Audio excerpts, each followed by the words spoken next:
C plus প্লাসের নতুন একটি টিউটোরিয়াল আজকে দেখাবো কিভাবে একটি সিম্পল একটি ক্যালকুলেটর তৈরি করা যায়।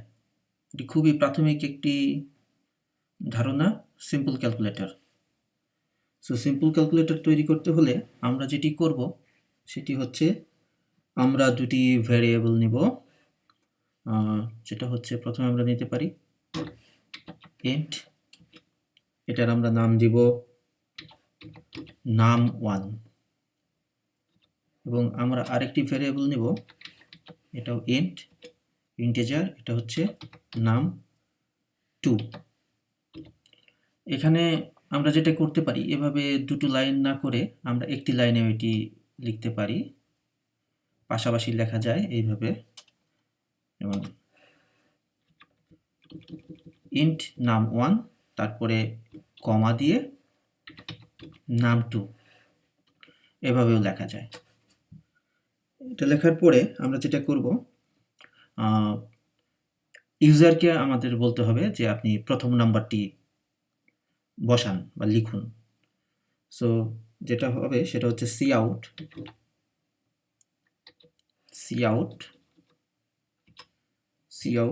cout এর পরে অবশ্যই স্মলার, তারপর আমরা এখানে লিখতে পারি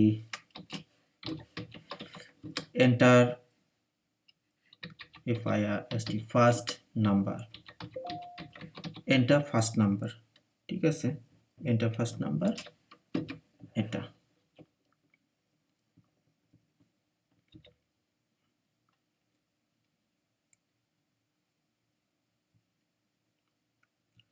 দেন এটা আমরা ইউজার যেহেতু নাম লিখবে, মানে এটা আসবে আর কি, ইনপুট থেকে আসবে, ইনপুট দিতে হবে।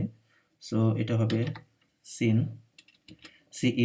এর ক্ষেত্রে অবশ্যই গ্রেটার দিয়ে আমরা যেটা দিব num1, ঠিক আছে, এই ইন্টিজারটা আমরা ব্যবহার করব। তারপর আমরা এটা যেটা করবো, এটা আমরা কপি করে নিতে পারি, এইভাবে কপি করে নিব। কপি করে নিয়ে আমরা এখানে এটা পেস্ট করে দিয়ে এখানে আমরা চেঞ্জ করব এন্টার সেকেন্ড নাম্বার, আর সিইনে আমরা এখানে num2। তারপর আমরা এই num1 এবং num2 এই দুটো যোগ করব, প্লাস করব। সেক্ষেত্রে আমরা যেটা দিব cout, এটা আউটপুটে বের হবে cout num1 প্লাস num2। খুবই সিম্পল। এখন আমরা এই কোডটি বিল্ড করি, বিল্ডে গেলাম,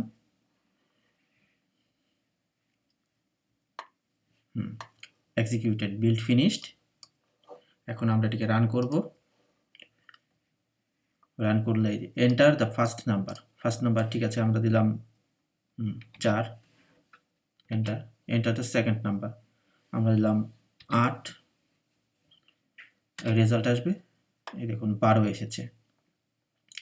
আমরা এখানে আরেকটি কাজ করতে পারি, আমরা ইন্টিজারের জায়গায় আমরা ডাবল ইউজ করতে পারি, ডাবল ইউজ করতে পারি। ডাবল ইউজ করলে যেটা হবে সেটা হচ্ছে আমরা দশমিক সংখ্যা পর্যন্ত আমরা যেতে পারবো। যেমন হচ্ছে আমরা যদি রান করি, এন্টার দ্য ফার্স্ট নাম্বার, আমরা দিলাম 6, এন্টার দ্য সেকেন্ড নাম্বার, আমরা দিলাম 4.3, এন্টার দিই 10.3। সো এটি খুবই সিম্পল।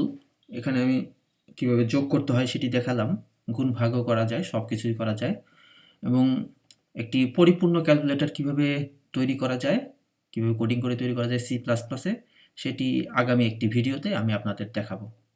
সবাই ভালো থাকবেন।